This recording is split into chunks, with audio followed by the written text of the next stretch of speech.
Problem. क्या पढ़ेंगे आज? उत्तक। क्या पढ़ेंगे? टिश्यू।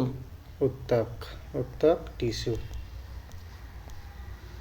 टिश्यू, ठीक है। सर्वप्रथम टिश्यू शब्द का प्रयोग फ्रांस के शल्य चिकित्सक बाइचेट ने किया।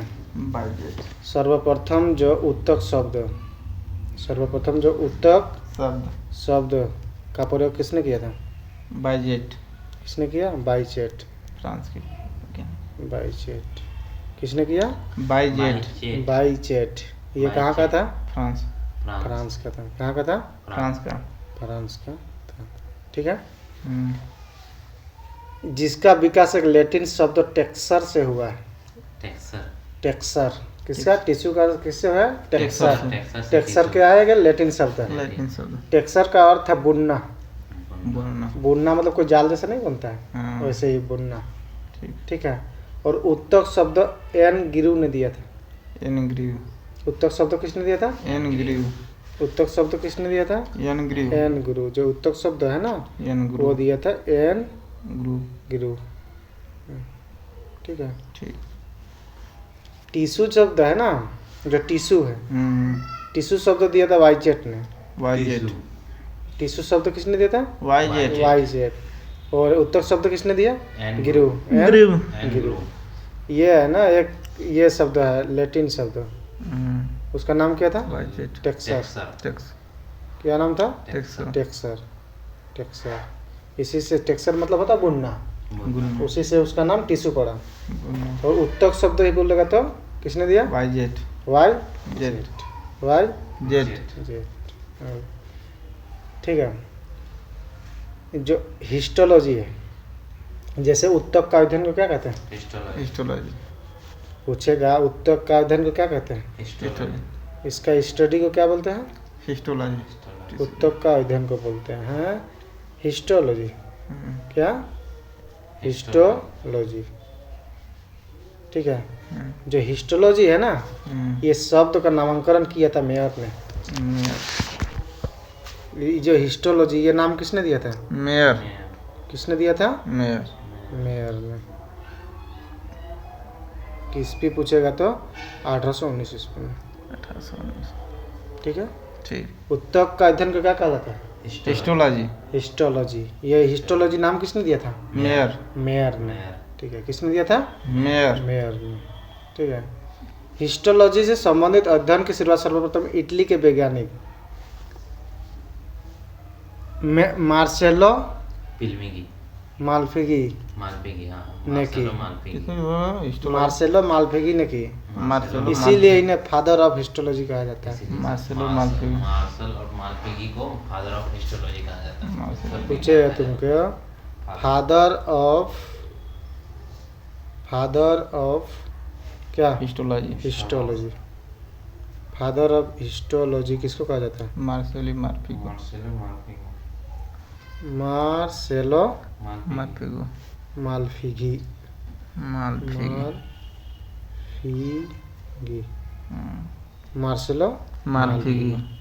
फादर ऑफ हिस्टोलॉजी किसको कहा जाता है? मार्सेलो माल्पिगी।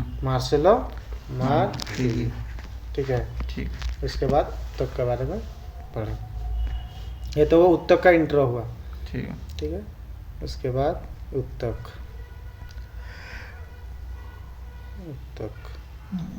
टिश्यू।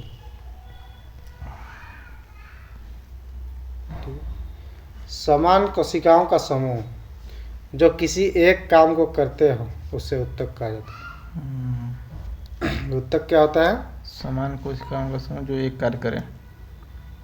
ये उत्तक किसको बोलते हैं? तो ये बोलते हैं समान कोशिकाओं का समूह। कोशिकाओं के समूह को उत्तक कहते हैं। कोशिकाओं के समूह को तो क्या कहते हैं? समान कोशिकाओं के समूह को क्या कहते हैं? उत्तक कहते हैं। जो काम क्या करता है? एक समान काम करता है। काम भी क्या करता है? समान करता है।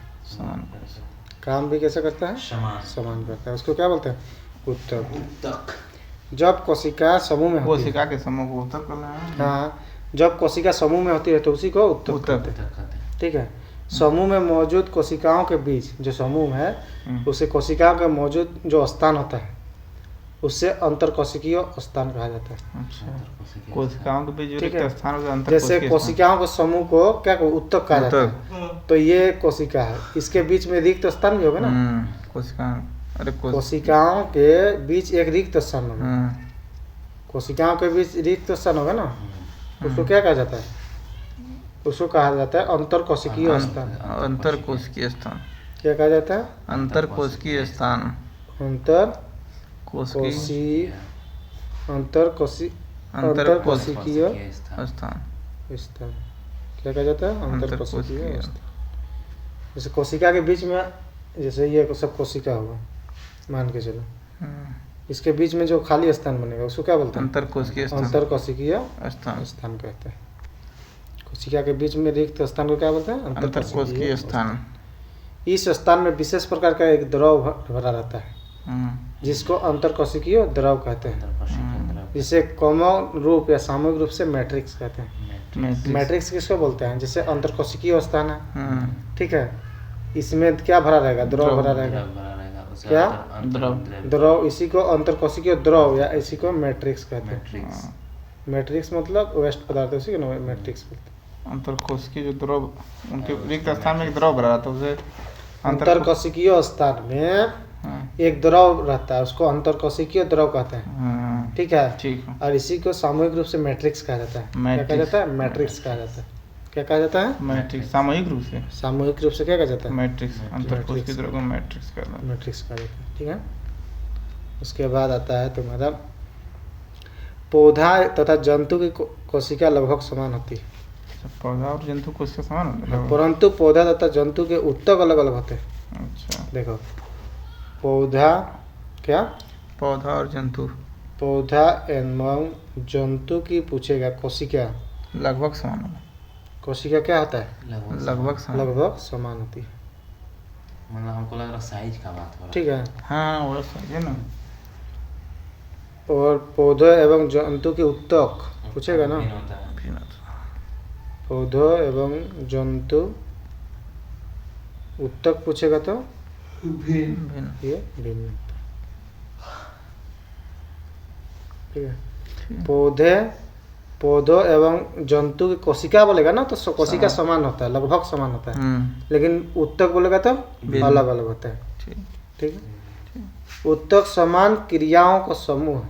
उत्तक क्या है, समान कोशिकाओं का समूह है, समान, परंतु अंग में कोशिकाएं होता है भिन्न भिन्न। देखो उत्तक जो है ना वो समान कोशिकाओं का समूह है, समान कोशिका, परंतु अंग में कोशिकाएं होता है भिन्न भिन्न। अच्छा, अंग में जो कोशिकाएं होती है भिन्न भिन्न होती है, भिन्न भिन्न होता है, ठीक है। उत्तक तो समान कोशिकाओं का समूह है, लेकिन अंग में क्या होता है, भिन्न भिन्न कोशिका होते हैं, ठीक है। ठीक। अंग में क्या होता है, भिन्न भिन्न कोशिकाएं होते हैं।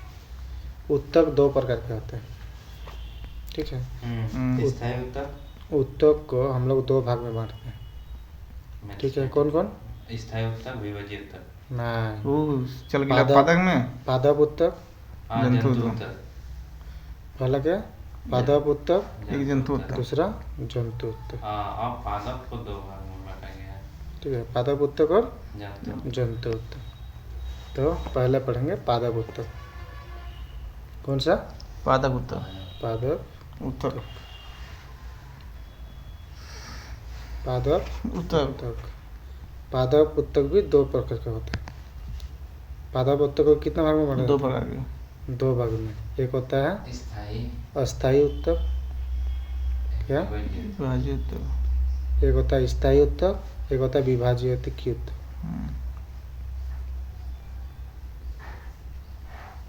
विभाज्य उत्तक कितना प्रकार का होता है, दो प्रकार का। एक अस्थायी उत्तक और विभाज्य उत्तक, ठीक है। सबसे पहले अस्थायी उत्तक, क्या पढ़ेंगे, अस्थायी उत्तक, अस्थायी उत्तक, परमानेंट टिश्यू, सरल जटिल आइए, अस्थायी उत्तक, इसको क्या बोलते हैं, परमानेंट टिश्यू, परमानेंट टिश्यू। अस्थायी उत्तक क्या होता है, देखो तीन प्रकार के होते हैं ना, वो जो दो प्रकार का। अस्थायी उत्तक क्या होता है, देखो जो विभाज्य उत्तक है ना वो लगातार विभाजित हो रहा है, हम्म, ठीक है। एक टाइम ऐसा टाइम आएगा जो वो विभाजित होना बंद हो जाएगा। बंद हो जाएगा। जो विभाजित उत्तक है वो लगातार विभाजित होगा और एक टाइम आने के बाद वो विभाजित होना बंद हो जाएगा। बंद हो तो जाएगा। उसी को क्या बोलते हैं? अस्थायी उत्तक। अस्थायी उत्तक। फिक्स हो जाता है, फिक्स हो जाता है, ठीक उसमें है। विभाजन नहीं होता। विभाजन नहीं है तो विभाजयती उत्तक है ना, सरल और जटिल। विभाजयती की उत्तक। विभाजयती उत्तक क्या होता है? कोशिका का लगातार विभाजित होकर अस्थायी हो जाता है। लगातार विभाजित होकर क्या हो जाता है? अस्थायी हो जाता है। होकर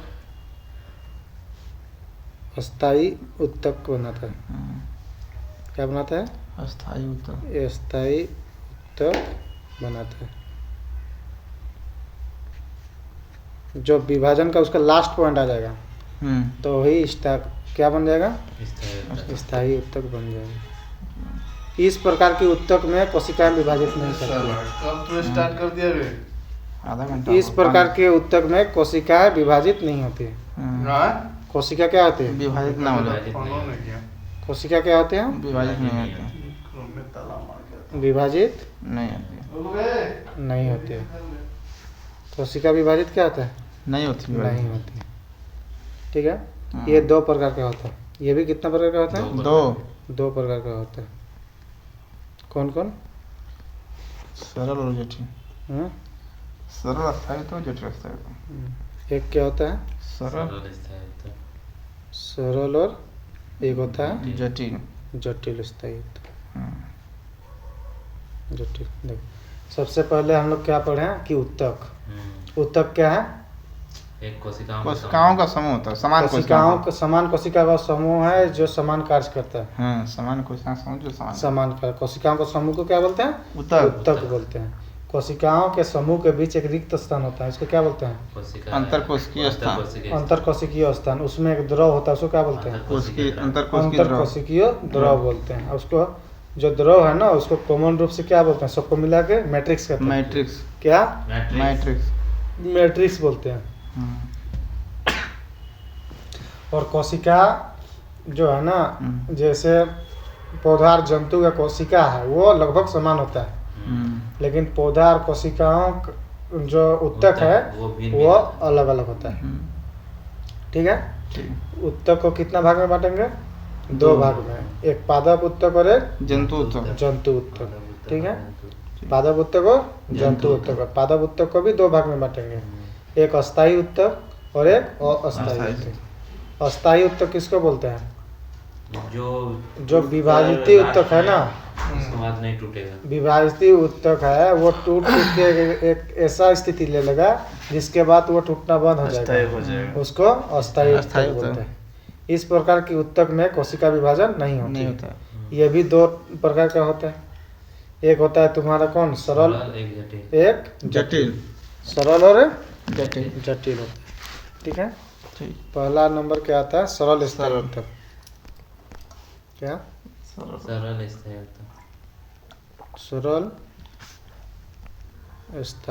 उत्तक। सरल स्थायी उत्तक। सरल स्थायी उत्तक, इसका निर्माण एक ही प्रकार की कोशिकाओं द्वारा होता है।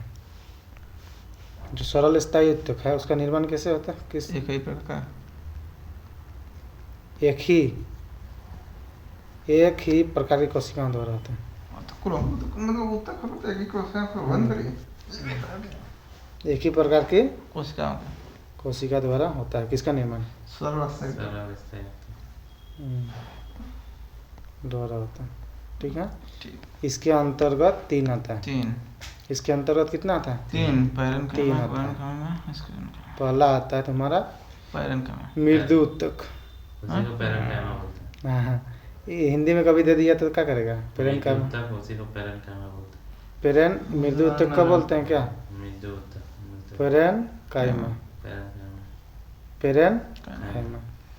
मृदु उत्तक को क्या बोलते हैं? पेरेन काइमा, ठीक है।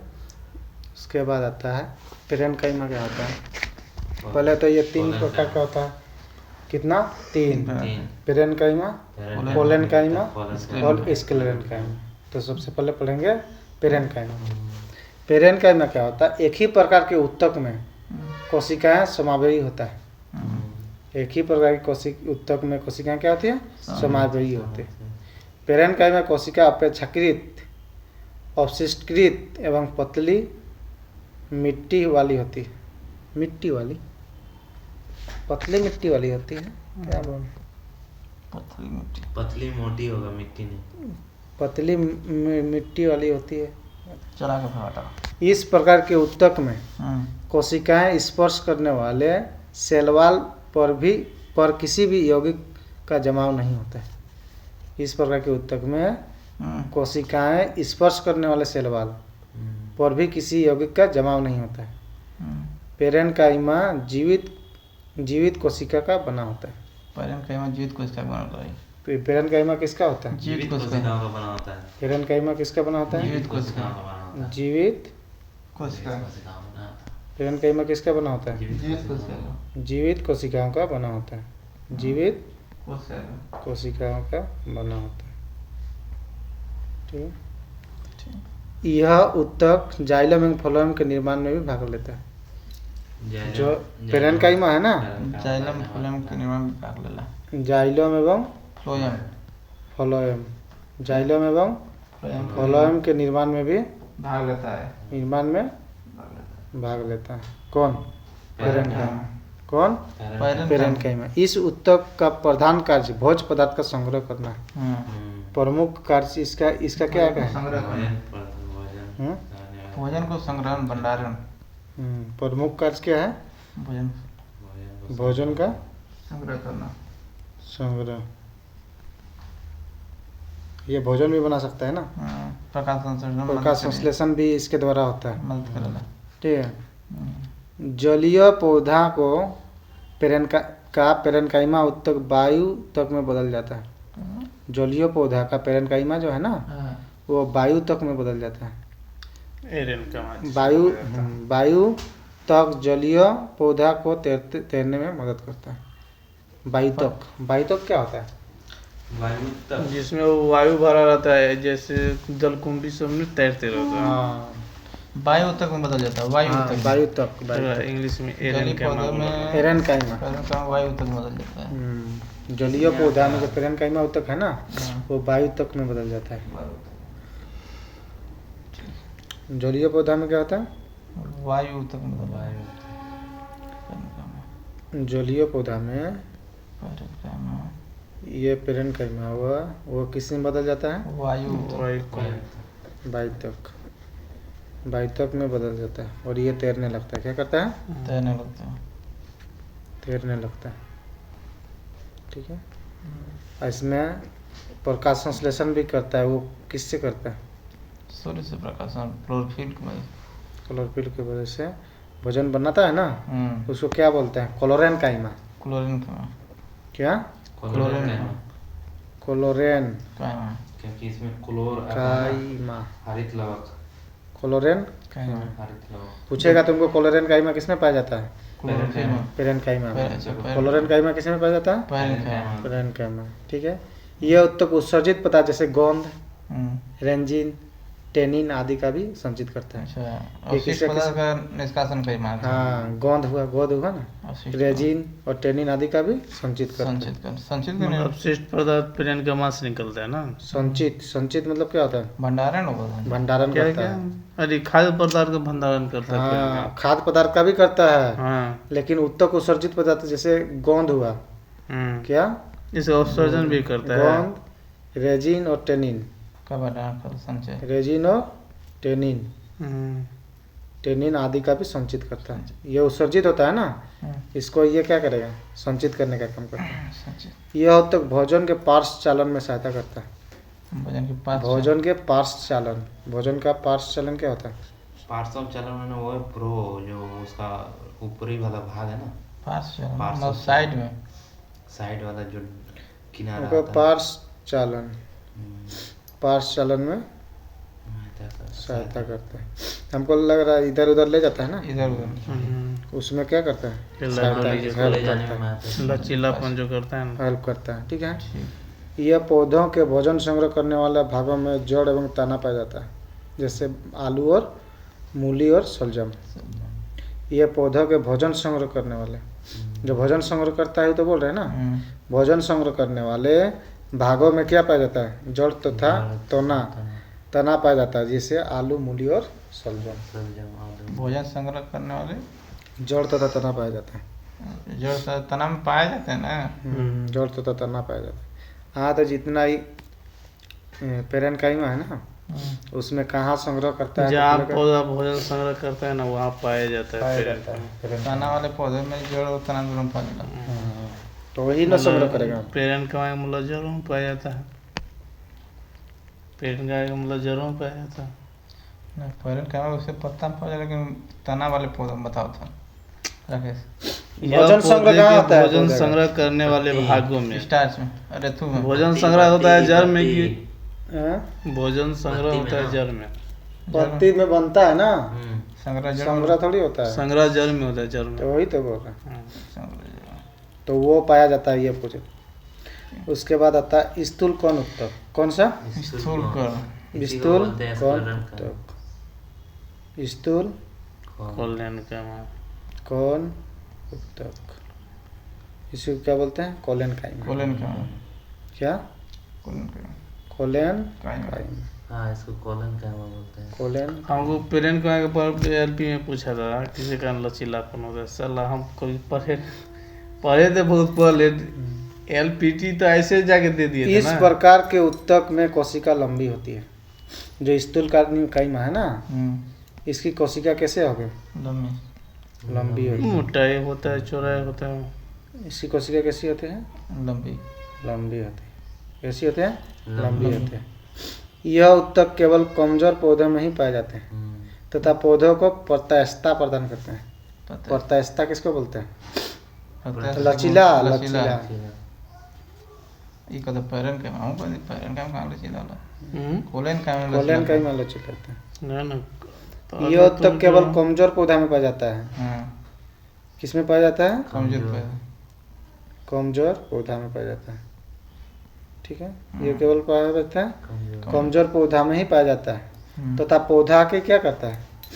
प्रत्यास्थता काम लचीला कम काम करता प्रत्यास्थता मोड़ने तोड़ने में प्रत्यास्थता प्रदान करता है। तो ये पार्श्व चलन क्या हो गया भाई? ये पार्श्व भोजन के पास चलन बोलो सो पार्श्व चलन में भोजन को जैसे भोजन को फलोयम ले जाएगा ना, उसके सहायता अच्छा, करेगा। भोजन के पास चलन से तो कम ये कहाँ पाया जाता है? कमजोर पौधा। कमजोर पौधा में। और ये क्या पता है? प्रत्यास्थता में प्रदान लचीलापन करता है, के मतलब लिए। लचीला प्रदान करता है। हम्म। बड़े वृक्ष में इस उत्तक का अभाव होता है। बड़े बीच में बड़े बीच से लचीला नहीं ना होता। बड़े वृक्ष में क्या होगा? इस उत्तक का अभाव होता है। बड़े वृक्ष में इस उत्तक का अभाव कमजोर बीच में पड़ा इस उत्तक का क्या होगा? अभाव होगा। अभाव होगा। अभाव होगा। ठीक है, बड़े वृक्ष में क्या होगा? इस उत्तक का अभाव होगा। अभाव। ठीक, ये है ना, जड़ में अनुपस्थित रहता है। यह उत्तक पौधे की जड़ में क्या होता है? उपस्थित नहीं होता है, अरे अनुपस्थित नहीं, जड़ में रहेगा तो फिर जड़ टूट ना जाएगी। लचीला रहेगा। लचीला रहेगा तो फिर ठीक है, जड़ में क्या पाया जाता है? वो पेरेंट का लचीला रहने से टूटता थोड़ी है। लचीला रहने से नहीं टूटेगा ना, वो सॉफ्ट रहने से थोड़ी, लचीला रहने से तो थोड़ी उखड़ टूटेगा। ना जाई, हवा बतास आएगा तो। ना। चलो उतना देखो जो पेरेनकाइमा ये भोजन को संचित करता है, इसीलिए वो जड़ में तना में पाया जाता है। ठीक है, जो ये कोलेनकाइमा है, इसकी कोशिका लंबा होता है। ठीक है, ये कमजोर पौधा में पाया जाता है, इसमें लचीला का गुण पाया जाता है। ये बड़े वृक्ष में अभाव रहता है और इसमें जड़ में नहीं पाया जाता है। कितना? जड़ में क्या होता है? यह उत्तक जड़ में अनुपस्थित रहता है। सेलुलोज की अधिकता के कारण इस कोशिका भित्ति मोटी होती है। सेलुलोज की उपस्थिति जैसे इसमें क्या होता है? सेलुलोज अधिक पाया जाता है। सेलुलोज की अधिकता होती है। सेलुलोज क्या होता है? अधिक सेलुलोज अधिकता के कारण सेलुलोज की अधिकता के कारण क्या होगा? वो क्या होगा? कोशिका भित्ति मोटी होती है। मोटी होती है। उसका सेल वाल मोटी होला। सेलुलोज की अधिकता कारण क्या होगा? मोटी कोशिका भित्ति मोटी होती है। मोटी होती है। सेलुलोज की कोशिका भित्ति क्या होगा? मोटी। मोटी होती है। किसके कारण? जैसे क्योंकि इसमें सेलुलोज अधिकता पाया जाता है। ठीक है। यह पौधों के आंतरिक भाग की रक्षा करता है तथा पौधों की दृढ़ता एवं लचीलापन प्रदान करता है। वही तो बोल रहे। ये इसका मुख्य कार्य क्या है, इसका काम ही पूछता है ना, ये उत्तर का क्या काम है। तो इसका मुख्य कार्य क्या है कि ये आंतरिक भाग को रक्षा प्रदान करता है। आंतरिक भाग को क्या करेगा, रक्षा प्रदान करता है। क्या करेगा, आंतरिक भाग को रक्षा प्रदान करता है, ठीक है। और पौधों की दृढ़ता, क्या दृढ़ मतलब क्या होता है, कठोर, मजबूत एवं लचीला प्रदान करता है। दृढ़ता एवं लचीलापन प्रदान करता है, लचीलापन प्रदान करता है। तो पेरेंट का वहाँ क्या काम है अभी? भोजन को संचय करेगा, वो भोजन का भोजन संचय करेगा ना। हाँ, मुख्य कार्य अगर वो हो गया, उसका मुख्य कार्य वही है। वो सबसे किनारे भाग में मिलता ही, जड़ का किनारा में और पेड़ तो क्या पढ़ा तुमने, पत्ती। ये कोलन काइमा के बारे में क्या क्या पढ़ा?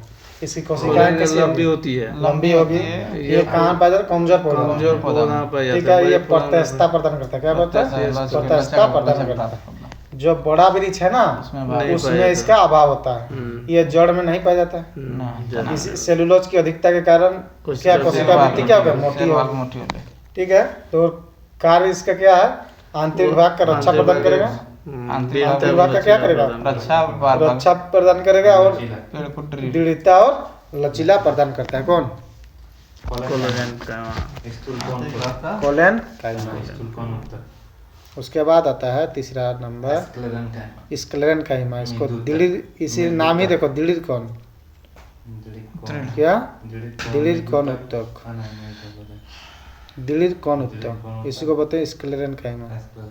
स्क्लेरन काइमा, स्क्लेरन काइमा, स्क्लेरन काइमा मतलब दृढ़, ये दृढ़ होगा, दृढ़ मतलब दृढ़ उत्तक बोला।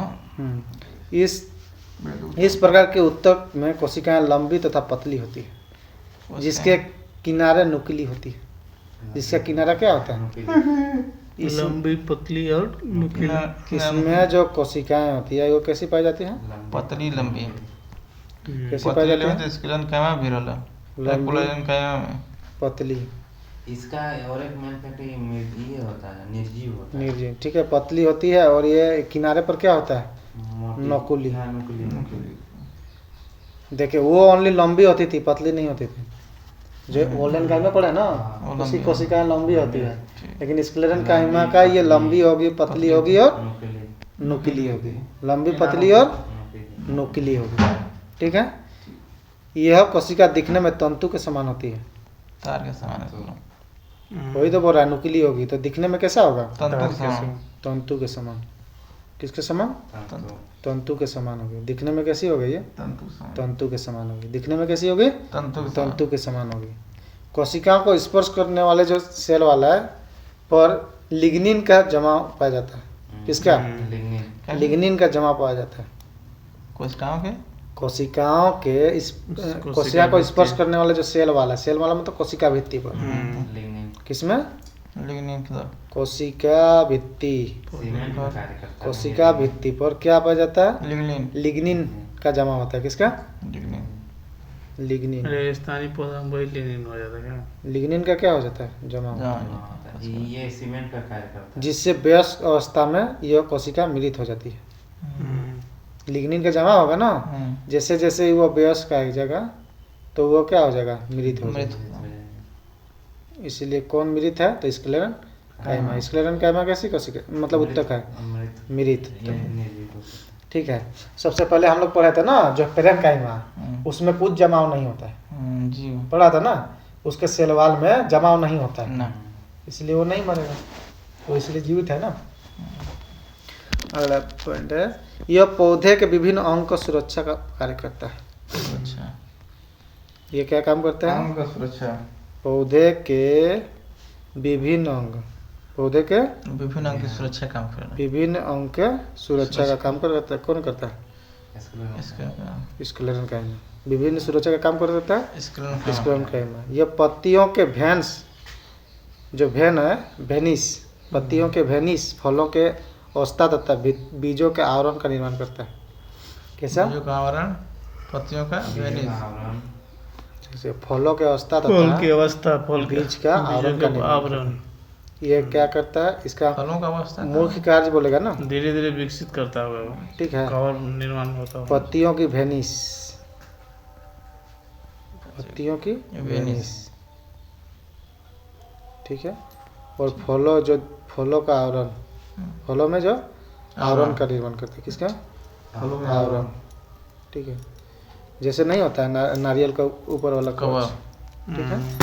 जैसे यह बीज की कठोर कवच तथा नोट्स में पाया जाता है। किस में पाया जाता है? बीज की कठोर कवच, बीज की कठोर कवच, कठोर कवच और नोट कवच तथा नोट नोट्स में पाया जाता है। किसमें? नोट्स में। नोट्स में पाया जाता है। ठीक। तो स्क्लेरेन्काइमा के बारे में हमने क्या पढ़ा? इसकी कोशिकाएं लंबी, पतली और नुकीली होगी। ये देखने में कैसा होगा? तंतु के समान। तंतु के समान। कोशिका भित्ति में किसका जमा होता है? लिग्निन का जमा होता है। किसका? लिग्निन का जमा होता है। इसलिए वयस्क होता है तो ये मृत हो जाती है। लिग्निन के जमा का ये मृत हो जाती है। पौधे के विभिन्न अंग की सुरक्षा करता है। इसका काम क्या है?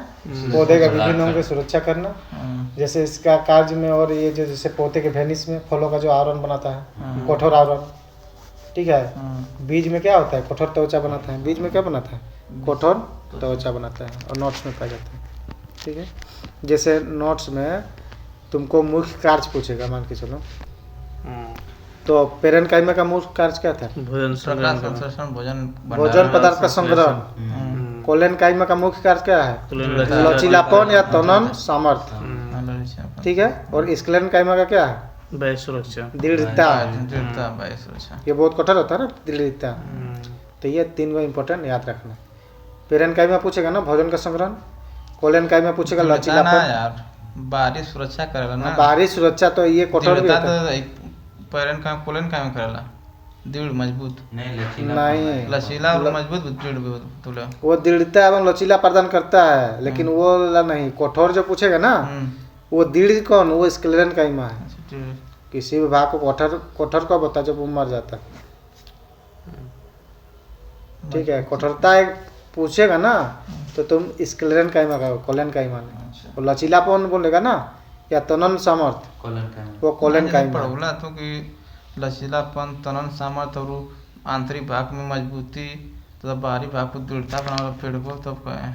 हाँ, पौधा को दृढ़ता एवं लचीलापन प्रदान करता है। दृढ़ता वो भी प्रदान करता है, वो भी प्रदान करता है, दोनों करता है। ये स्क्लेरेन्काइमा है ना, मृत। दृढ़ता दोनों करते हैं। वही पूछ रहा था। ठीक है, दृढ़ता दोनों होता है, ये ठीक इसका है। इसको लेकिन ज्यादा पूछेगा ना, वो भी दृढ़ता प्रदान करता है, लचीला भी प्रदान करता है। नारियल ज्यादा पूछेगा तो सब में मिलता है। नारियल का रेशा में कौन मिलता है? स्क्लेरेन्काइमा। कौन सा? स्क्लेरेन्काइमा। Sclerenchyma, sclerenchyma. स्क्लेरेन्काइमा, ठीक है। उसके बाद ये सब क्या होगा? कौन से? ये क्या होगा? सरल स्थायी उत्तक। सरल स्थायी उत्तक, हाँ। इस सब क्या हुआ? सरल स्थायी उत्तक। दूसरा क्या पढ़े थे? जटिल स्थायी उत्तक। क्या? जटिल अस्थायी उत्तक। जटिल अस्थायी उत्तक में ये भी दो टाइप का होता है, ठीक है। ये भी कितना टाइप का होता है? दो। ये कौन कौन होता है? एक जाइलम, एक फ्लोएम। जाइलम एक कौन होता है? जाइलम। एक फ्लोएम। और दूसरा क्या होता है? फ्लोएम। फ्लोएम। जाइलम और फ्लोएम। फ्लोएम होता है, ठीक है। पहले जाइलम के बारे में। किसके बारे में? जाइलम। जाइलम के बारे में। जाइलम, ठीक है। जाइलम को ऊड भी कहते हैं। क्या? ऊड मतलब लकड़ी। जाइलम को क्या कहते हैं? ऊड। इसको ऊड भी कहते हैं। क्या बोलते हैं? ऊड भी कहते हैं। जाइलम को क्या बोलते हैं? ऊड भी कहते हैं, ठीक है। सभी कोशिका कोई कोशिकाओं के रूप में कार्य करता है। नहीं ना आज सभी ना पूरा इसमें लगा ना परा थोड़ी है। सभी कोशिका क्या? कोई इकाइयों के रूप में कार्य करता है। जाइलम उत्तक के जो 4 प्रकार के होते हैं, हम्म। 4 प्रकार के कोशिका होते हैं। जाइलम के कितने? चालनी 4 प्रकार के कोशिका होते हैं। पहला कौन है? पहला चालनी होगा। बाह्य निकाय है। हाँ वाहिनिकाएं निकाय निकाय बाह्य जाइलम जाइलम पैरेन्काइमा जाइलम को रेशा बाह्य निकाय है, वाहिका बाहिकाएं हैं, वाहिका है।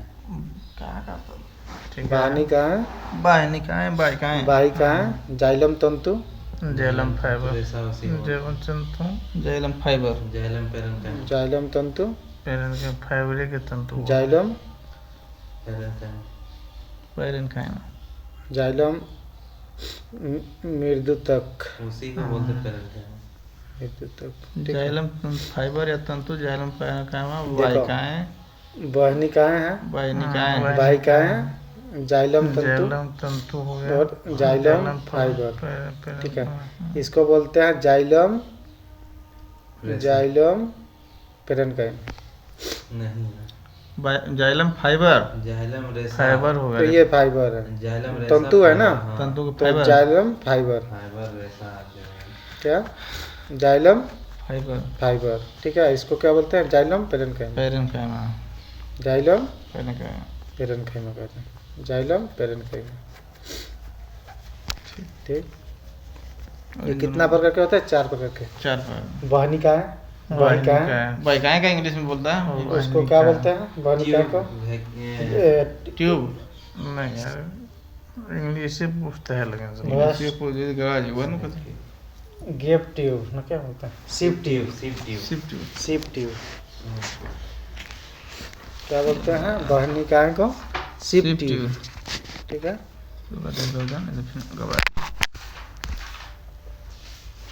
क्या बोलते हैं इसको? बाह्यनिकाएं को सिप ट्यूब, वेसल्स, हाँ सिप ट्यूब बेसल वाहिकाएं के बेसल वेसल्स बोलते हैं। उसके बाद जाइलम पैरेन्काइमा फाइबर और जाइलम पैरेन्काइमा फाइबर्स। दोनों तो पता है यही ना ये सिप ट्यूब है, उसको बोलते हैं जाइलम का। वाहिनिकाय का होगा वाहिकाएं के सिप ट्यूब जान होगा और वाहिका के बेसल हमको लगा था तो देखते देखते 1 घंटा कर देगा। फिर उत्तक देखना पड़ेगा ना जीवा को। स्टार्टिंग से देखा हमने स्टार्टिंग में है ठीक है। स्टार्टिंग में देखता तो कहाँ उत्तक तंत्र ना। हाँ मेरा जंतु उत्तक पुराना खुलाया ना। चल तो आगे लास्ट पढ़ा में जीवजी उत्तक पेरिस टिश्यू जाइलम तंतु तथा देखो जाइलम तथा तो जाइलम मृदुक मतलब पैरेन्काइमा। इस उत्तक का सर्वप्रमुख काम है जल का संवहन करना। इसका प्रमुख कार्य क्या है? जल का संग्रहण करना। प्रमुख कार्य क्या है? जाइलम का ना जल का संवहन करना संवहन करना, संग्रह ना संवहन बाहर जल को ले जाना, संवहन करना। परिवहन करना इसके अलावा यह पौधे को यांत्रिक सहायता तथा भोजन संग्रह भी करता है। तुम जो इसके अलावा क्या है? था ना अपना इसके अलावा इसका काम क्या था? भोजन का संग्रह भोजन का संग्रहण भी करता है और आंतरिक और सुरक्षा- पौधे को यांत्रिक यांत्रिक सहायता भी देता है।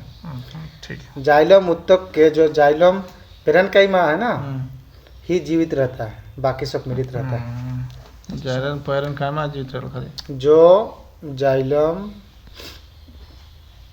पैरेन्काइमा रहता है ना, वही खा जीवित रहा जाइलम पैरेन्काइमा वही जीवित रहता है। और सब मृत बाकी क्या रहता है? मृत शेष क्या रहेगा? मृत शेष मृत रहेगा। ये भोजन संग्रह तथा पौधे को मजबूती प्रदान करना मजबूती पैदा आंतरिक मजबूती, ठीक है? आंतरिक सहायता केवल जाइलम पैरेन्काइमा जीवित रहता है, बाकी क्या शेष क्या रहता है? मृत मृत रहता है, ठीक है। इसे चालन उत्तक भी कहा जाता है। चालन उत्तक क्यों कहा जाता है? चालन तो कौन हो गया? इसको चालन उत्तक भी कहा जाता है। ठीक है जाइलम को चालन उत्तक क्यों कहा जाता है? क्योंकि ये जल को ले जाता है ना। चालन चालन मतलब क्या? ये चलता। चालन का मतलब किसी को चीज को चालन विधि नहीं होता है। वो मत चालन वाला काम चालन में परिवहन काम ही परिवहन वही इसी को चालन बोलते हैं। यहाँ छानने वाला नहीं बोल रहा है। इसको क्या बोलते हैं? चालन उत्तक भी बोलते हैं। चालन तो सभी कोशिकाओं कोई इकाई के रूप में भी कार्य कर सकते हैं। जाइलम उत्तक 4 प्रकार के कोशिका हैं जो पढ़े हम लोग। बहिनिकाएं हैं, बहिकाएं, जाइलम तंतु एवं जाइलम मृदुतक। इस उत्तक का प्रमुख कार्य क्या है? जल का संवहन करना। इसका क्या काम है? जल का संवहन करना। इसके अलावा पौधों की आंतरिक सहायता करना और भोजन संग्रह करना। ठीक है। जाइलम उत्तक में कौन सा जीवित रहता है? Xylem parenchyma. बाकी क्या होता है? सब क्या होता है? मृत्यु होता है। ठीक है। देखो जो जाइलम उत्तक का काम क्या है? तो बहिकाएं हैं, वेसल्स। बहिकाओं को क्या बोलते हैं? वेसल्स कहते हैं। वेसल्स बोलते हैं, वेसल्स। और बहिकाएं और जाइलम तंतु। जाइलम तंतु को क्या बोलते हैं? Xylem fibre. जाइलम तंतु इसका काम क्या है? पौधों का यांत्रिक सहायता देना। बहिकाएं और जाइलम तंतु का काम क्या है? यांत्रिक सहारा देना। पौधों को क्या? यांत्रिक सहारा देना। यांत्रिक सहायता देना। वाहिकाएं और वाहिका और जाइलम फाइबर। जाइलम फाइबर इसका क्या काम है? पौधों का यांत्रिक सहायता। ठीक है। और जाइलम मृदुतक। जाइलम मृदुतक मतलब क्या? Xylem parenchyma. मृदुतक इसी को क्या बोलते हैं? मृदुतक को क्या बोलते हैं? पेरेनकाइमा। जाइलम पेरेनकाइमा इसका काम क्या है? संग्रह करता है। भोजन का संग्रहण करता है। भोजन का संग्रह करता है। भोजन का संग्रह करता है। ठीक है। पानी को कौन ले जाता है? अब बहिनिकाएं। बहिनिकाएं जल तथा घुलित खनिज पदार्थों को जड़ से पत्ती तक ले जाता है। बहिनिकाएं क्या करता है? ये जल तथा घुलित खनिजों को परिवहन करता है। जड़ से पत्ती तक लेके जाता है। क्या करता है? वाहिकाएं का काम है जड़ से पत्ती तक ले जाता है। कहाँ तक? यांत्रिक सहायता देना। वाहिकाएं का काम है यांत्रिक सहायता देना। जैसे बहिकाएं हुआ और फाइबर। ठीक है। और जैसे वेसल्स और जाइलम फाइबर इसका यांत्रिक सहायता देगा। सहायता देगा। जाइलम जो पेरेनकाइमा है उसका काम है भोजन का संग्रह करना। और बहिनिका है, बहिनिका मतलब सिप ट्यूब होता है। सिप ट्यूब परिवहन वो क्या काम करता है? जल और खनिज का क्या करता है? सिप ट्यूब वो पत्ती तक ले जाता है। कहाँ ले जाता है? पत्ती तक ले जाता है। चलो मतलब वो वाहिका है और फाइबर नहीं, सिप ट्यूब नहीं बोला जाता है उसको। वाहिका सुन रहे और अब कृपया निकाला ना गौड़ा जी। कैसी कहाँ है? अरे गूगल में सर्च कर लेतना देर वाहिकाएं और फाइबर ट्यूब। वाहिकाएं और फाइबर तंतु यांत्रिक सहारा प्रदान करता है। पेरेनकाइमा भोजन। वाहिनिकाएं जैसे वो ये जल संग्रहण का आदि परिवहन संवहन करता है। और जो है ये पेरेनकाइमा जाइलम पेरेनकाइमा वो भोजन संग्रह करता है। ठीक है। चल पौधे में उपस्थित का संग्रह पुराने जाइलम होता है। पौधे में उपस्थिति का संग्रह पुराने जाइलम होता है। क्या है? उपस्थिति ये क्या है? उपस्थिति पौधे में उपस्थित का संग्रह पुराने जाइलम होता है। कहाँ पर है? दिया हुआ ये जाइलम पेरेनकाइमा। पादप सूचनाओं का संवहन। अच्छा ये पढ़ रहा है पौधा में स्थल विद्युत रसायन के उपयोग द्वारा करता है। कुछ ना क्या? समझ में क्या पढ़ा था? पादप सूचनाओं का संवहन विद्युत रासायनिक के उपयोग द्वारा किया जाता है। पादप सूचनाओं का जो संवहन होता है ना, कैसे किया जाता वो है? किसके विद्युत द्वारा? रसायन के उपयोग द्वारा। किसके द्वारा? विद्युत रसायन के उपयोग द्वारा सूचनाओं का अध्ययन संवहन विद्युत रसायन द्वारा। सूचनाओं का संवहन। और पादप कोशिकाओं का आकार एवं दिशा जल द्वारा नियंत्रित होता है। आकार को ठीक। पादप कोशिका का आकार है ना, वो किससे निर्धारित होता है? जल द्वारा। जल द्वारा। आकार एवं दिशा जल द्वारा नियंत्रित। पादप कोशिकाओं का आकार एवं दिशा किससे निर्धारित होता है? पादप कोशिका क्या? पादप कोशिका का आकार और दिशा। आकार और दिशा किससे किससे निर्धारित होता है? जल द्वारा। इसके द्वारा? जल द्वारा। जल द्वारा। ई पॉइंट से पूछा हुआ है। पादप कोशिकाओं का आकार और जल द्वारा ये क्या होता है? दिशा। जल द्वारा कोशिकाओं का आकार नियंत्रित और होता है। नियंत्रित जल द्वारा नियंत्रित होता है। कुछ नहीं। ठीक है। उसके बाद आता है फ्लोएम। कौन सा? फ्लोएम। फ्लोएम। फ्लोएम।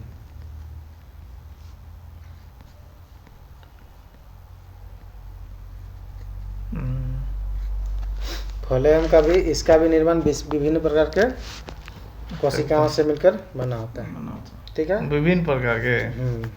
चार प्रकार और जाइलम में भी सभी प्रकार के कोई कोशिकाओं से मतलब बना होता है वो भी। ठीक है। यह भी नलिका के समान संरचना होती है जो जीवित कोशिकाओं से बनी होती है। यह नलिका के समान संरचना होता है। इसका निर्माण कैसा होता है? नलिका के समान। किसके न? नलिका के समान संरचना वाला नलिका। संरचना कैसे होता है? नलिका के समान। नलिका के समान। नलिका के समान क्या होती है? संरचना। संरचना वाला। ठीक है। जो जीवित कोशिकाओं से बना होता है। किससे? जीवित कोशिका। से बना होता है। जीवित कोशिका। वहाँ देखो, वहाँ खाली एक जीवित था, बाकी मृत था। जीवित और समर। ठीक है। ये जीवित कोशिका से बना होता है।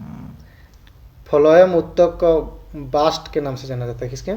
बास्ट। इसको किसके नाम से जाना जाता है? बास्ट। बास्ट के नाम से भी जाना जाता है। जैलम को वुड क्या बोला जाता है? Would, bast.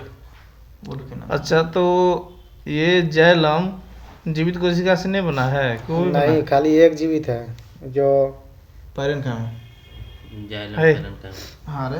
अस्थायी ऊतक क्या है? जब वियोजक ऊतक विभाजित होते होते होते अब विभाजित नहीं होगा तो अस्थायी ऊतक। मृत ऊतक भी मान सकते, कोई विभाजन है ना। तो वो अस्थायी हो गया। हाँ, तो मतलब जैलम भी अस्थायी ऊतक से बना है, हाँ, जटिल- फ्लोएम भी अस्थायी ऊतक से हाँ, बना जटिल अस्थायी उत्तक है सब। है। तो जीवित से बना है ना वो। तो जीवित कैसे? तो मेरा मर नहीं सकता। जीवित से बना है लेकिन वो अभी मरा हुआ है। वो है ना। तो वही कोशिका मार के मारा था। हाँ। अरे कोनो चीज विभाजित होते होते अब वो विभाजित बुढ़ा गया ना, तो वो मरेगा ना। हाँ। तो मरेगा क्यों? वो दृढ़ कोशिका में पड़े ना, स्क्लेरेन्काइमा, उसमें लिग्निन जमा हो जाता है। लिग्निन कारण मर जाता है। लिग्निन जमा हो जाता है, वही वयस्क अवस्था में क्या हो जाता है? मृत हो जाता है। कोशिका क्या हो जाती है? मृत हो जाती है। लेकिन जो पेरेन्काइमा है उसमें कुछ जमाव नहीं होता है, इसलिए वो जीवित रहता है। तो जीवित कोशिका के फ्लोएम में बना है वो हम पूछ रहे हैं। तो बना तो वो सरल अस्थायी उत्तक से ही है, लेकिन बोल रहा है ना उसमें से भी जीवित और मृत होता है ना। तो जाइलम जो पेरेन्काइमा है वो ओनली जीवित है। जाइलम का 4 पार्ट पड़े ना। जलम, हाँ, अच्छा, हाँ, ठीक है। 4 पार्ट में ओनली जाइलम पेरेन्काइमा जीवित है, बाकी 3 पार्ट्स क्या मृत है। अच्छा, इसमें सभी जीवित है ना। इसमें इसकी नलिकाएं समान होती है, वो जीवित कोशिका से बना होता है। इसके सभी है वो नहीं बना। आगे होगा तो देख। इसको किसके नाम से जाता है? वास्ट। बास्ट से बोला वुड्स इवर्स। बास्ट। जैसे फल नहीं, जो सीप ट्यूब बोल रहा था ना वो गलत है, क्योंकि सीप ट्यूब इसका भाग है। कहलिए देख ला। ये भी 4 प्रकार का होता है। ये लेके, लेकिन देखा ना कितना? 4 प्रकार का। फ्लोएम ट्यूब में फ्लोएम ठीक है। फाइबर और फ्लोएम इसमें होता है चलनी नलिका है। चलनी नलिका को सेफ्टी बोलते हैं। चलनी नलिका। नलिकाएं, चलनी नलिकाएं को सीप ट्यूब बोलते हैं। क्या क्या बोलते हैं? सीप में चलेगा सीप चलनी है बोलना। इसको क्या बोलते हैं? सीप ट्यूब भी बोलते हैं। चलनी कोशिका। उसके बाद 100 कोशिका है। क्यों? 100 कोशिका, साथी कोशिका है। साथी कोशिका। 100 कोशिका है। सो आपके साथी है। साथी वही है, सहायक जो करता है। फ्रेंडशिप साथी को थे। साथी कोशिका है। हिंदी में पढ़ो। इंग्लिश में क्या बोलते हैं इसको? 100 कोशिका। Friend cell. नहीं, फ्रेंड सेल नहीं। 100 कोशिका। ठीक है। ये कुल इंग्लिश में ज़्यादा पूछिए। उसके बाद फ्लोएम जो पेरेन्काइमा और फ्लोएम फाइबर। फ्लोएम पेरेन्काइमा तो फाइबर। फ्लोएम सीप ट्यूब। फ्लोएम पेरेन्काइमा सब कुछ का फ्लोएम रेसा। फ्लोएम पेरेन्काइमा और फ्लोएम रेसा। Phloem fibre. फाइबर तो फाइबर। ठीक है। तो ये 4 प्रकार का चलनी कोशिका जिसको सीप ट्यूब बोलते हैं। चलनी 100 कोशिका है। ठीक है। फोलेम पेरेन्काइमा और फ्लोएम फाइबर। फ्लोएम में फ्लोएम तंतु ही केवल मृत कोशिका है, बाकी सभी जीवित हैं। ठीक है, फ्लोएम तंतु कौन मृत है? ओनली फ्लोएम तंतु जो फ्लोएम तंतु है ना, मतलब फाइबर, यही ओनली मृत है, बाकी क्या? जीवित है। बाकी जीवित है। और उसमें क्या पढ़े थे? कौन जीवित है? पेरेन्काइमा खाली एगो जीवित है। पेरेन्काइमा खाली जीवित। पेरेन्काइमा खाली जीवित थे, बाकी मृत। सब में और पेरेन ये लगा देना इसी वाला, तंतु इसमें जीवित है। मच्छर वाला। तंतु ठीक मरा है, इसमें तंतु खाली मरा है, मरा है, बाकी सब जीवित। जीवित है। बाकी क्या है? सब जीवित है।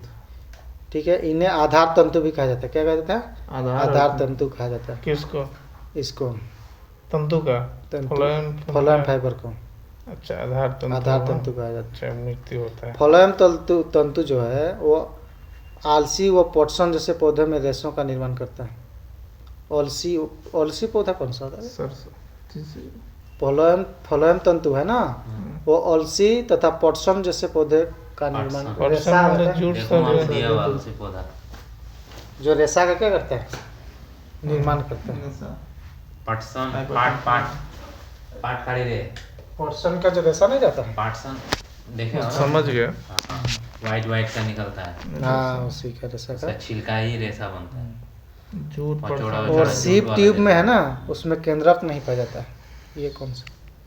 जो सीप ट्यूब मतलब क्या होता है? चलनी नलिका है। चलनी नहीं, सीप ट्यूब, इसको क्या बोले? चलनी नलिका है। चलनी नहीं क्या है, इसमें केंद्रक नहीं पाया जाता है।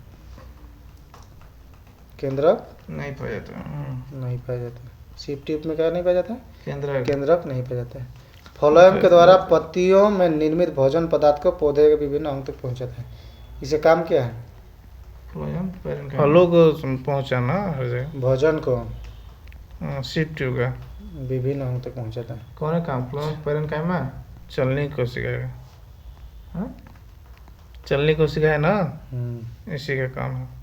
चलनी को इसका ना भोजन पोषा है। तुमको इतना डीप नहीं पूछेगा कि सीप ट्यूब पहुंचाता है, तुमको डायरेक्ट बोलेगा जाइलम या फ्लोएम, तो फ्लोएम नहीं बे, पूछता है वो, पूछा हुआ पूछता है तो हाँ। सीप ट्यूब मारना है। ज्यादा डीप जाएगा ना कि कौन ले जाता है, तो सीप ट्यूब। सीप ट्यूब। कौन?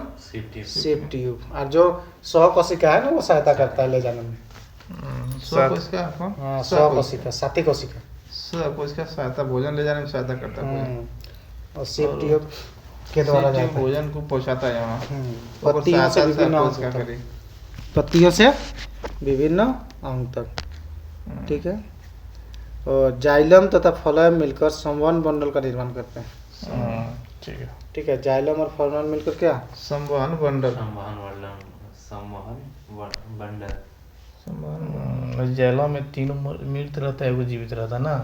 फाइबर खाली मरल रहा फ्लोएम में। जैला में 3 गो मरल है, एगो जीवित रहेगा पेरेन्काइमा। वो मिनट मरल एमे एक गो मरल। एक ही मरा था, बाकी सब जिंदा साला है। तो ना जीवित लिखा है पीछे का। जाइलम में एक ठे खाली जिंदा है, फ्लोएम में खूब 3 ठे जिंदा है। संवहन बंडल किससे बना था? एक मिनट, जाइलम कंफ्यूजन फ्लोएम हो गया हमको। जैलम में सिर्फ पेरेन्काइमा जिंदा रहेगा, जिंदा, बाकी सब बाकी मर मरा जाएगा। रहेगा। और फ्लोएम में ओनली एक मृत रहेगा, फाइबर, हाँ, बाकी सब जीवित रहेगा। बात अब यो में 3 गो जीवित है, यो में 3 गो जीवित है। क्या बोल रहा है? उसमें एक मृत है बे, कंफ्यूज आ जाता है और confuse उसमें कर एक जीवित है। जाइलम है ना, जैला में एक जीवित है, बाकी मृत है। हाँ। मृत है।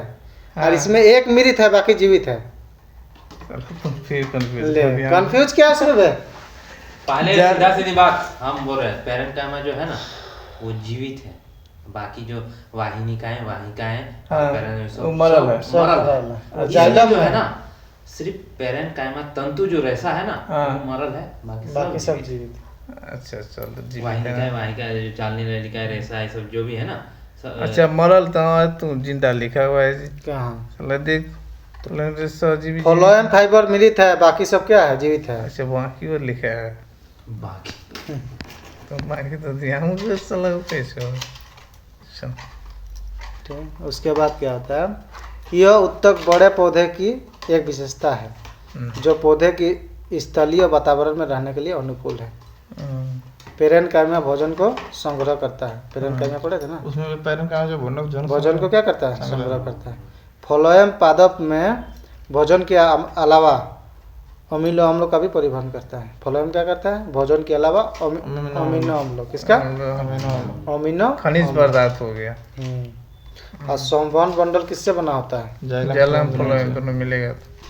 जाइलम और फ्लोएम। देखो इसका जो फ्लोएम है इसका काम क्या है? अमीनो अम्लों का परिवहन भी इसका काम है। इसका काम क्या है? अमीनो अम्लों का भी परिवहन करता है।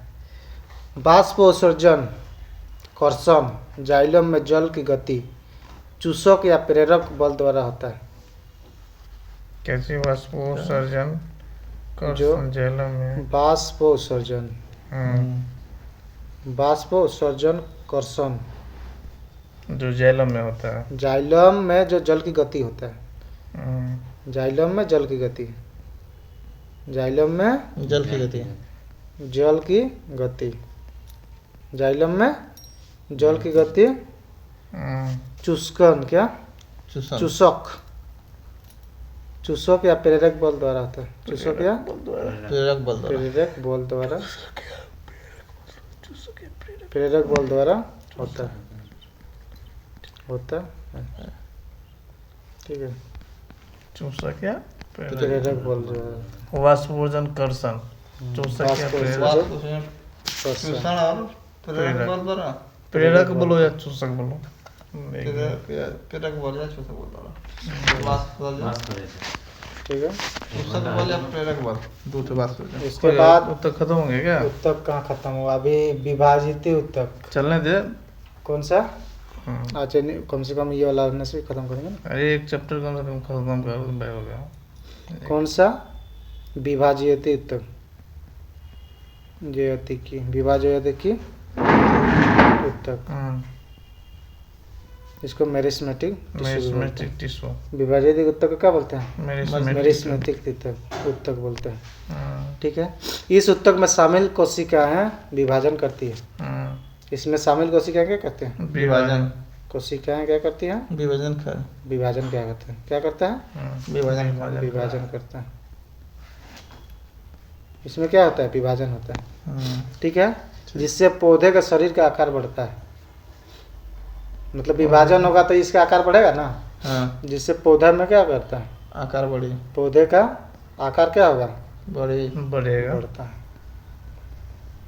पौधे का आकार बढ़ता है। पौधे का आकार क्या होता है? बढ़ता है। इसको 3 भागों में बांटा गया है। इसको कितना भागों में? 3 भागों में। 3 भागों में बांटा गया। विभाजक उत्तक को। ठीक है। एक होता है तुम्हारा शीर्ष विभाजित उत्तक। अच्छा। क्या? शीर्ष विभाजित उत्तक। ठीक है। दूसरा क्या होता है? अंतर्वेशी। क्या? अंतर्वेशीय विभाजित उत्तक। तीसरा क्या है? तीसरा क्या है? पार्श्व। तीसरा क्या है? पार्श्व विभाजित उत्तक। क्या? पार्श्व विभाजित उत्तक। ठीक है। सबसे पहले शीर्ष विभाजित उत्तक। कौन सा है? शीर्ष विभाजित उत्तक। शीर्ष विभाजित उत्तक। कौन सा?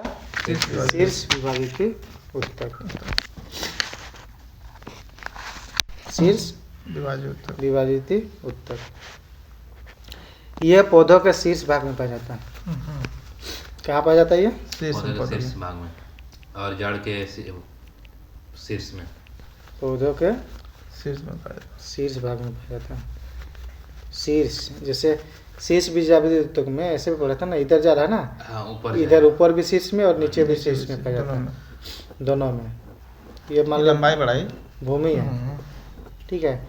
ये जड़ तरफ भी जा रहा है ना, तो इधर भी पाया जाएगा और इधर भी शीर्ष में। शीर्ष विभाजित उत्तक। ठीक। कहाँ पाया जाएगा? शीर्ष में। इसके द्वारा पौधों की लंबाई में वृद्धि होती है। पौधों की लंबाई में क्या होगी? वृद्धि होगा। पौधों की लंबाई में वृद्धि होता है। ठीक है। पौधों की लंबाई का बढ़ाना प्राथमिक वृद्धि कहलाता है। जैसे पौधों का जो लंबाई का बढ़ाना क्या क्या प्राथमिक वृद्धि। प्राथमिक वृद्धि। हम्म, प्राथमिक वृद्धि क्या होता है? लंबाई बढ़ाई।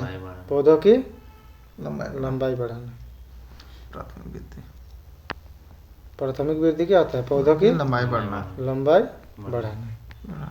पौधों की लंबाई बढ़ाना क्या होता है? प्राथमिक वृद्धि। प्राथमिक वृद्धि। ठीक है।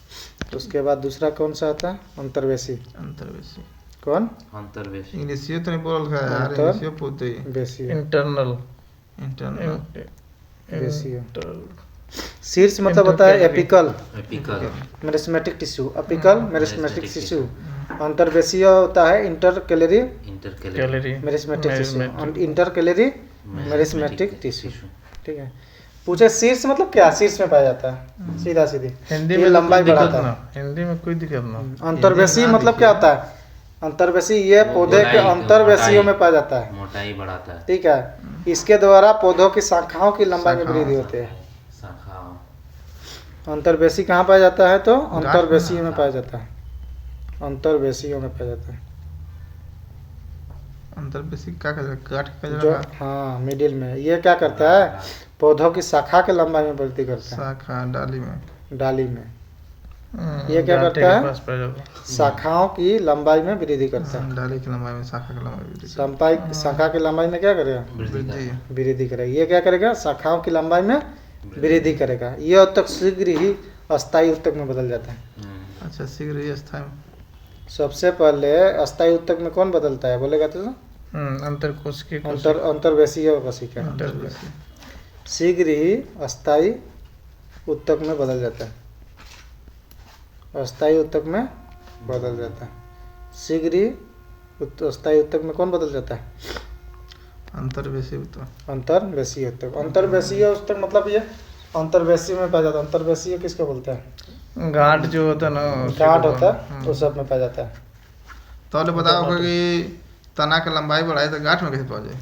तना के तना लंबाई कहाँ पाया जाता है? वो पार्श्व कोशिका है ना। गांठे से तना निकलता है ना ये। ना करो सर, ये बोला कि तना की जो भी इसमें- लंबाई बढ़ाता है अंतर्वेशी में। ये अंतर्वेशी तना में हुआ तना ना, की लंबाई इसकी लंबाई, वो डालियों की लंबाई बोल रहा है। सुन हमारी बात। डालियों की लंबाई। हाँ तना यही सब हुआ ना, वो सब तना डाल हुआ ये ना। गांठ के पास। वही के तना बोलो जला। हाँ भाई, तो डलिया वहाँ के। वहाँ पाया जाता है ना, तो वो इसी में आएगा ना वो ये वही वही कुछ अंतर्वेशीय। गांठ तुम पढ़ लेंगे, तना बता देना तब ना। तो तुमको गांठ थोड़ी थे, गांठ में वृद्धि करेगा। गांठ में कैसे करेगा? गांठ से ही वो रहेगा तब ना आगे गांठे से नहीं होना वहाँ से निकलेगा। शाखा गांठे का से निकल रहा है, जिससे निकलेगा वही तुम्हारा कोशिका रहेगा ना। शाखा से निकलेगा ना। तीसरा क्या था? पार्श्व विभाजित। पार्श्व विभाजित उत्तक। ये मोटाई। क्या? इंटर पार्श्व विभाजित, इसको बोलते हैं लेटरल। लेटरल। क्या बोलते हैं? Lateral meristematic tissue. Lateral meristematic tissue. ठीक है। ये पौधे के जड़ तथा तना के किनारे में पाया जाता है। किनारे में ये पौधा के कहाँ पाया जाता है? जड़ तथा किनारे। पौधा के जड़ तथा तना एवं तना के किनारे। किनारे पाया जाता है। किनारे पाया जाता है। जल एवं तना के क्या कहाँ पाया जाता है? किनारे। किनारे पाया जाता है। ठीक है। इसके द्वारा पौधों की तने की मोटाई या गोलाई में वृद्धि होती है। क्या होता है? ये मोटाई प्रदान करेगा ना तना का। मोटाई तना का क्या? मोटाई और मोटाई एवं गोलाई प्रदान करता है कौन? कौन पार्श्व विभाजित? पार्श्व विभाजित उत्तक। पार्श्व ये क्या करेगा? गोला एवं मोटा। ठीक है।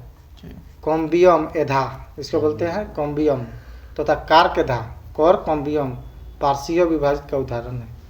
पूछेगा ना। एधा एधा तथा कॉर्क। एधा को बोलते हैं कॉम्बियम, इंग्लिश में कॉम्बियम तथा कार्केधा कॉर्कधा। कॉर्क एधा इसको बोलते हैं कॉर्क एम्बियम कॉम्बियम। इना समझ लेनी है। ये पार्ट है उसका। ये उसका उदाहरण है। एधा को क्या एधा और कार्केधा है ना, कार्केधा को ये पार्श्व विभाजित उत्तक का एग्जाम्पल है। पौधे की मोटाई बढ़ाना द्वितीयक वृद्धि कहलाता है। प्राथमिक वृद्धि किसको बोलते हैं? लंबाई बढ़ा लंबाई। जो मोटाई बढ़ाता है, सीधी बाजू तो मोटाई बढ़ाता है, इसको क्या द्वितीयक, क्या क्या बोलते हैं इसको? द्वितीयक वृद्धि बोलते हैं। तो मैंने अंतर कोश की अपार्श्व वृद्धि ये सब हो गया द्वितीय वृद्धि। द्वितीयक वृद्धि हुआ। इस उत्तक को कैम्बियम भी कहा जाता है, बोले ना, एधा कैम्बियम, एधा भी कहा जाता है। इस उत्तक को क्या कहा जाता है? एधा भी कहा जाता है, उसी को क्या बोलते हैं? कैम्बियम। क्या कहा जाता है? कैम्बियम। इस उत्तक को क्या कहा जाता है? कैम्बियम। कैम्बियम भी कहा जाता है। क्या कहा जाता है? कैम्बियम भी। जलन को वुड कहा जाता है, फ्लोएम का देखो क्रेस्ट का क्रेस्ट। कुछ एनसीईआरटी का है, ठीक है। क्रेस्टस क्या होता है? द्वितीयक वृद्धि द्वारा बने वार्षिक वलयों से पौधों की आयु ज्ञात करते हैं। हाँ, जैसे- द्वितीयक वृद्धि मतलब वही बा ना, चौड़ाई गोलाई के करेगा उसी। जैसे आयु, पौधा का जो आयु है उसको कैसे क्या ज्ञात करते हैं? तो द्वितीय वृद्धि, द्वितीयक वृद्धि। वार्षिक वलय द्वारा। वार्षिक वलय द्वारा। हम्म। किसके द्वारा? वार्षिक वलय द्वितीय वृद्धि से होता है। वार्षिक वलय द्वारा, ठीक है। ये कौन सा वृद्धि? द्वितीय द्वितीय वृद्धि। वलय, द्वितीय वृद्धि द्वारा होता है। द्वितीय अच्छा, ये कैम्बियने के कारण पता चलता है ना। द्वितीय वृद्धि के कारण, हम्म। ठीक है। कैम्बियम की कार्य विधि मौसम के अनुसार परिवर्तित होती है। जो कैम्बियम की कार्य विधि है ना, वो मौसम के अनुसार परिवर्तित होती है। ये परत बोलता है ना, इसी को कैम्बियन बोला जाता है। कैम्बियम। परत जो रहता है ना, इसको परत रहता है, उसी को कैम्बियम बोलते हैं। कैम्बियन बोला जाता बसंत ऋतु कैम्बियम में इसकी कार्य विधि तेज एवं शीघ्र ऋतु में मंद हो जाती है। जैसे बसंत ऋतु आता है ना, इसका कार्य विधि तेजी हो जाता है, और शीत ऋतु में यह मंद हो जाता है। है। शीत माने ठंडा हुआ ना, ठंडा हुआ। कम है, ठंडा मौसम में वैसे पौधा सब कम बढ़ता है। पौधा में द्रव के रूप में जल हानि बिंदु स्राव तथा जलवाष्प के रूप में जल का हानि बाष्पोत्सर्जन कराता है। ये तो बाष्पोत्सर्जन पता ही है, जल का उत्सर्जन होता है, बाष्पोत्सर्जन। ऐसा क्षेत्र जहाँ मौसम सालों भर समान रहता है, वहाँ का पौधा में वार्षिक वलय नहीं बनते हैं। हम्म। अच्छा वार्षिक वलय जैसे ना समुद्र के आसपास उगने वाले पौधा। बने। जहाँ मौसम आसमान समान रहे वहाँ वार्षिक वलय ना बने। हाँ, जहाँ एक समान रहेगा ना मौसम, वहाँ वार्षिक वलय क्या होता है? नहीं नहीं बनेगा। बनता। तो भाई यहाँ हम कैसे वायु का पता लगाएंगे? कोई और तो विधि होता है। मरुस्थलीय पौधे के एपिडर्मिस में क्यूटिल नामक रसायन पाया जाता है, क्यूटी। जो पौधा में जल हानि को रोकता है। क्यूटी पूछेगा स्थानीय पौधा। मरुस्थली में कौन सा ऐसा पाया जाता है, क्या पाया जाता है रचना जिससे क्यूटिन। पौधों में जल की हानि को रोकता है? बोलेगा तो क्यूटिन। क्यूटिन। ये सीमेंट जैसा पदार्थ होता है। क्यूटिन, क्यूटिल क्या करता है? मरुस्थलीय में वाष्पोत्सर्जन को गला उसको रोकता है। क्यूटिन। कॉर्क में सुबेरिन नामक रसायन के कारण सभी कोशिकाएं मृत हाँ, होती ये हैं। सुबेरिन है जो सीमेंट बनाता है, कि क्यूटिन है यार, ऐसे कुछ है। पूछेगा तुमको, कॉर्क में सुबेरिन नामक रसायन के कारण, किसके कारण? सुबेरिन। ये सुबेरिन नामक रसायन के कारण जो कर्क की सभी कोशिकाएं कैसी होती है? मृत होती है। मृत। कैसी अच्छा होती है? वो जन कोशिका के मृत बना तो लोग का रहला मृत, लिग्निन। लिग्निन हाँ, ना लिग्निन। तो कॉर्क में सुबेरिन नामक रसायन के कारण ये कोशिकाएं मृत होती है। यहाँ ठीक है। सुबेरिन भी बता तो वहाँ लिग्निन बतौला है। एक कॉर्क के स्पेशल हो गया। कॉर्क का इस्तेमाल सुबेरिन जो है ना, आपका पानी को रोकता है।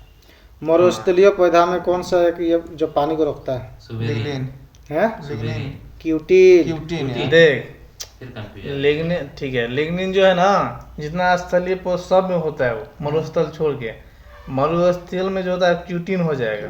क्यूटिल, क्यूटिल क्यूटिन।